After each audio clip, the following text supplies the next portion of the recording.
धन्यवाद आप सबका, समय निकाला आपने। महत्वपूर्ण विषय, बाकी उसके बाद आगे प्रश्न ले लेंगे।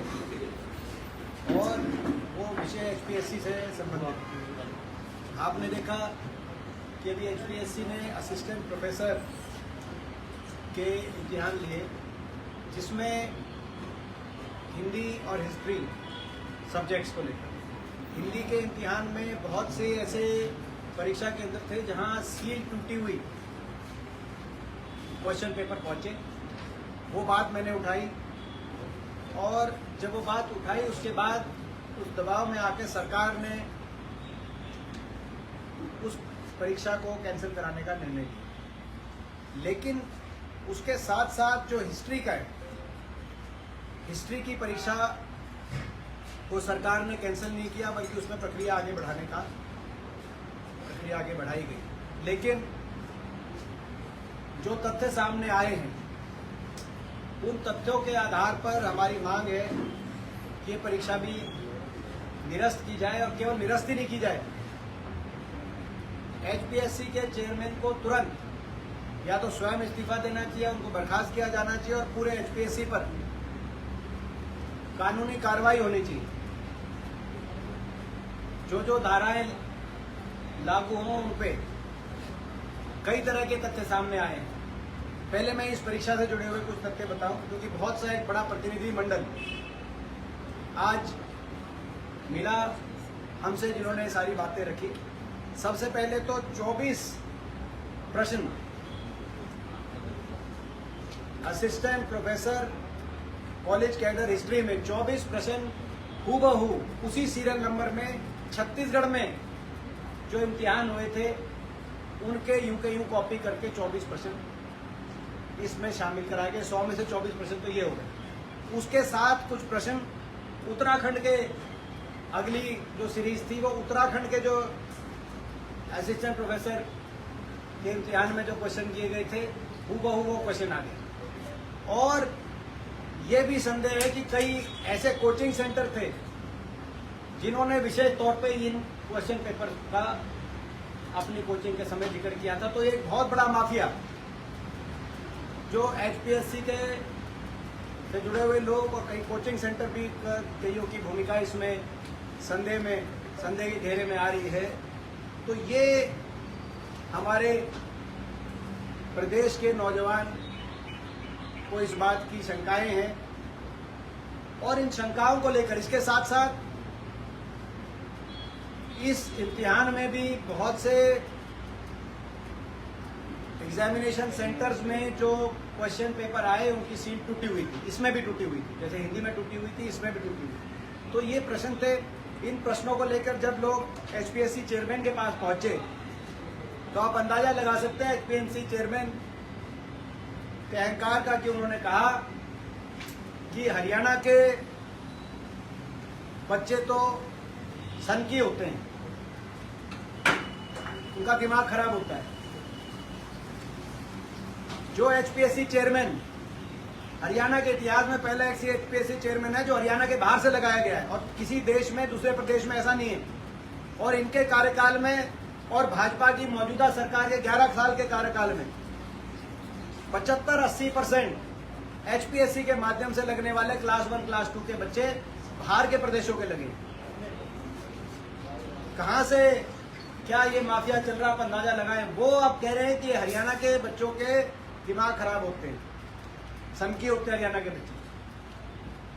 ऐसे चेयरमैन की जिम्मेदारी है कि हरियाणा के बच्चों को यहाँ पर हरियाणा में एक ऐसा वातावरण दे कि उनको निष्पक्षता से अलग अलग नौकरियों में लगने का अवसर मिल पाए। तो ऐसा HPSC के चेयरमैन को अपनी पद पे बने रहने का कतई कोई अधिकार नहीं। ये पहला इंसिडेंट नहीं है। आपने देखा लगातार पिछले कितने वर्षों से कितने पेपर लीक हुए, और पेपर लीक ही नहीं, HPSC के दफ्तर में आपको याद होगा करोड़ों रुपए की बरामदगी हुई। रेट लिस्ट पकड़ी गई कि कौन से पद कितने राशि में बिका हुआ है। और अब ये मामला जो सामने आया है, इस सब के बावजूद सरकार जू की तू अपने अहंकार में हरियाणा के नौजवान बच्चों के भविष्य को चौपट करने में लगी हुई है। ये अब बर्दाश्त हम नहीं करेंगे। आज हमने मांग उठाई है दोबारा से कि पेपर निरस्त किया जाए, एचपीएससी चेयरमैन को बर्खास्त किया जाए और खुद इस्तीफा दे।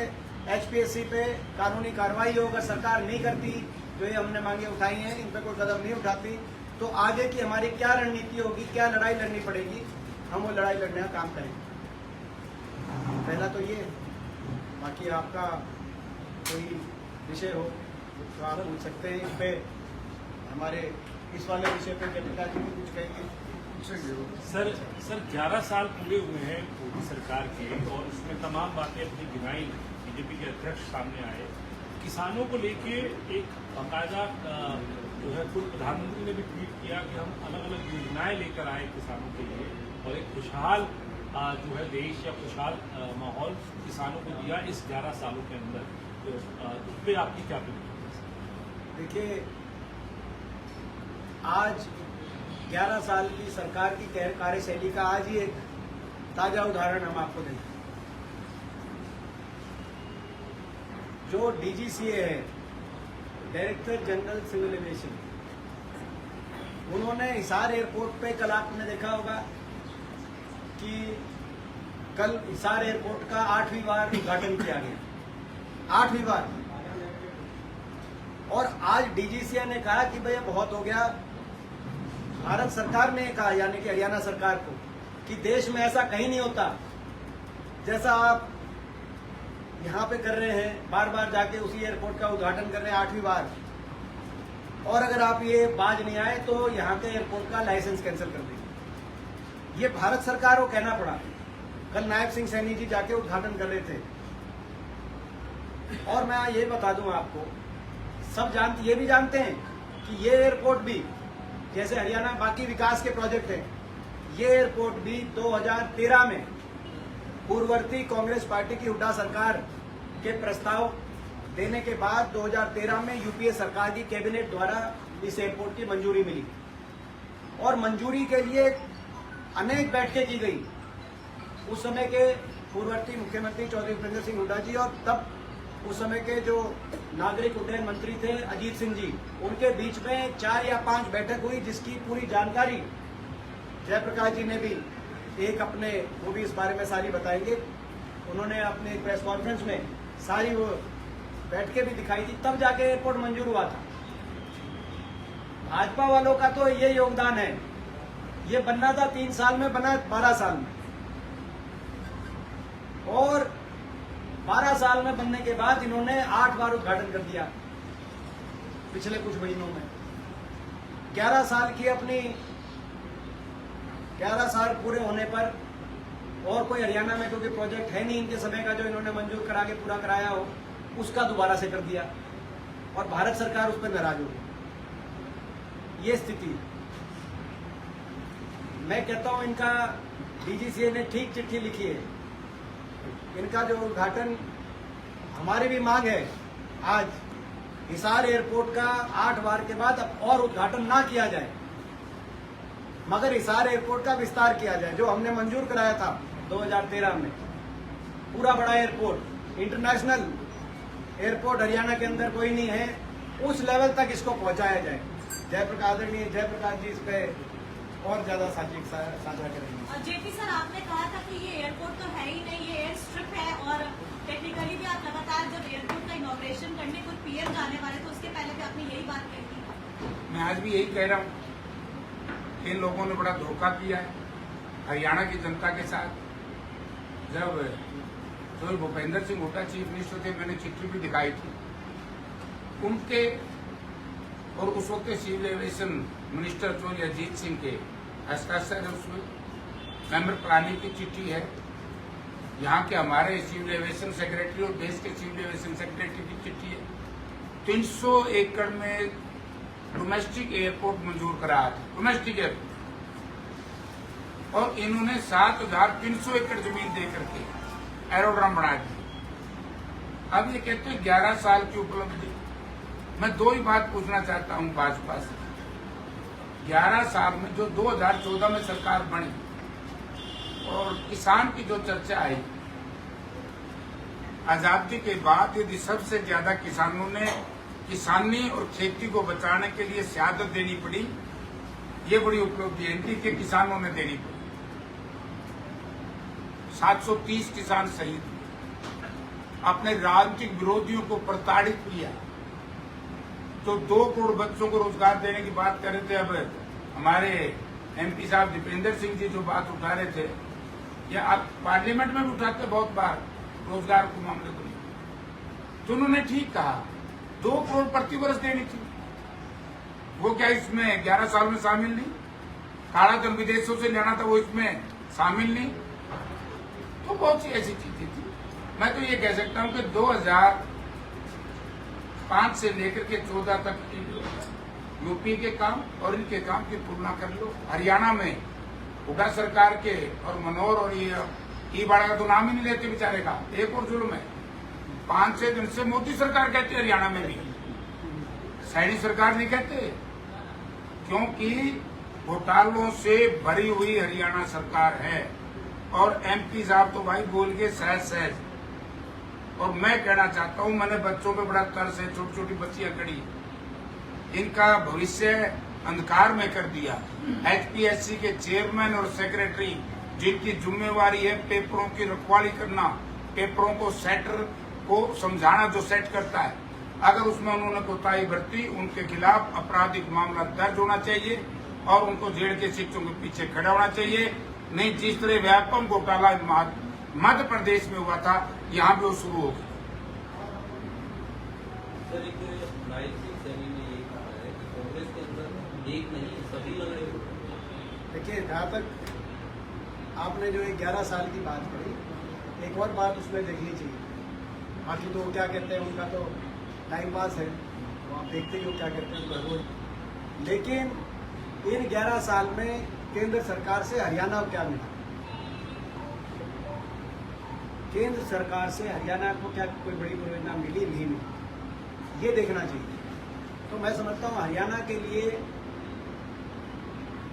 आज 11 साल का इनका रिपोर्ट कार्ड ये है कि देश में सबसे ज्यादा बेरोजगारी हरियाणा में, देश में सबसे ज्यादा नशा हरियाणा में, देश में सबसे ज्यादा टंकी के रास्ते विदेश में जाने वाले युवाओं में नंबर हरियाणा का, कानून व्यवस्था सबसे ज्यादा चौपट आज हरियाणा में। एक कोई केंद्र सरकार से कोई बड़ी रेल परियोजना, कोई बड़ी मेट्रो परियोजना हरियाणा को नहीं दिलवा पाए 11 साल में। छोटा समय नहीं होता 11 साल। 1 इंच मेट्रो को आगे नहीं बढ़वा पाए 11 साल में। कोई पैसेंजर, कोई एक नई लाइन 11 साल में नहीं बनवा पाए हरियाणा के अंदर। कोई एक बड़ा पावर प्रोजेक्ट हरियाणा में नहीं लगवा पाए, ना थर्मल का प्रोजेक्ट लगवा पाए, परमाणु वाला, फतेहाबाद वाला आज तक उसको कमीशन नहीं करा पाए, ना कोई एक बहुत बड़ी नई केंद्र सरकार के माध्यम से कोई शिक्षा का कोई बड़ा कोई संस्थान या यूनिवर्सिटी हरियाणा के अंदर ये स्थापित करा पाए। तो 11 साल, बल्कि हरियाणा में जो प्रोजेक्ट हमारे समय मंजूर हुए थे, इन 11 साल में वो प्रोजेक्ट एक एक करके हरियाणा से बाहर चले गए। एयरपोर्ट जब ये मंजूर हुए थे हिसार, करनाल और महम के अंदर, महम जो जहां पे 3 जिलों के सेंटर में इंटरनेशनल कार्गो एयरपोर्ट महम में, करनाल के एयरपोर्ट का अभी तक जिक्र नहीं, हिसार में एयरपोर्ट पूरा कराया नहीं, और महम का इंटरनेशनल जो एयरपोर्ट है वो जेवर में। रेल कोच फैक्ट्री गोहाना के अंदर मंजूर हुई थी, चीन और गोहाना के बीच में। वो रेल कोच फैक्ट्री चली गई बनारस में। National cancer institute Badsa AIIMS में जहां बना, वहां 11 नेशनल इंस्टीट्यूट बनने थे, जिसमें से मात्र नेशनल कैंसर इंस्टीट्यूट बना, ना नेशनल हार्ट इंस्टीट्यूट बना, ना नेशनल जीरियाट्रिक्स इंस्टीट्यूट बना, जो सारे हमारे समय में यूपीए की कैबिनेट ने मंजूर किए थे। तो एक एक करके जो परियोजनाएं मंजूर हमारे समय हुई थी, वो हरियाणा से बाहर जाती रही, और हरियाणा की भारतीय जनता पार्टी के नेताओं, मुख्यमंत्री, कैबिनेट के मंत्री, इनके केंद्र में इनके सांसद मंत्री, किसी ने चू तक भी नहीं करी और नहीं कोई परियोजना आई नहीं। और केंद्र सरकार की तरफ से इतना सौतेला व्यवहार हरियाणा के साथ इन 11 साल में हुआ जिसकी कोई सीमा नहीं। खेल बजट, देश में सबसे कम खेल बजट अगर कहीं मिला तो हरियाणा में। जितना हमसे लिया जाता है जीएसटी में, उसके अनुपात में देश में सबसे कम केंद्रीय बजट में अगर हिस्सेदारी मिल रही है आज किसी एक प्रदेश को, वो हरियाणा प्रदेश को मिल रही है। तो केंद्र की तरफ से तो इतना सौतेला व्यवहार। अब आपने देखा पीछे पानी की जब बात आई तो जो भाखड़ा का पानी हमेशा सदा मिलता आया, भाखड़ा के पानी पे तो कभी विवाद ही नहीं हुआ, तो भाखड़ा का पानी भी पंजाब ने बाधित कर दिया और केंद्र सरकार मूक दर्शक बनी बैठी रही, हमें अपने हक का पानी नहीं दिलवा पाई। तो हरियाणा के केवल नौजवानों से उसकी रोजगार का हक जो एचपीएससी में मारा जा रहा है, ज्यादातर नौजवान बाहर के लग रहे हैं। इन 11 साल में मुख्यमंत्री जवाब दें, एचपीएससी के माध्यम से लगने वाले क्लास 1 क्लास 2 में 75-80% हरियाणा के बाहर के नौजवान क्यों है? हरियाणा का नौजवान कहाँ जाएगा? कोई दूसरी प्रदेश लगा रहा है हरियाणा के नौजवान, तो वहां हरियाणा के नौजवान का हक मारा के केवल वहीं तक ही नहीं, हरियाणा प्रदेश का हक पे चौतरफा वार करने वाली ये डबल इंजन सरकार है। इंजन 2 है, लेकिन हरियाणा वासियों के हक में चारों तरफ से हक को छीनने वाली ये सरकार साबित हुई है। तो ये इनका रिपोर्ट कार्ड है। आपका धन्यवाद, आपने हमारी बात सुनी। हमारे जो मेन विषय था उसको अच्छे से उठाना एचपीएससी वाले को, जो हमने आपसे आग्रह किया। और दूसरा हमारा मेन विषय जो हिसार एयरपोर्ट का 8वीं बार डीजीसी ने तो कह दिया और डीजीसी ने लाइसेंस कैंसिल करने की धमकी भी दी। मगर मैं डीजीसी वालों को कहना चाहता हूँ, ये लाइसेंस कैंसिल करने की धमकी से मानने वाले नहीं है। क्योंकि ये मानने वाले इसलिए नहीं है क्योंकि इन्होंने लाइसेंस दिलाया ही नहीं।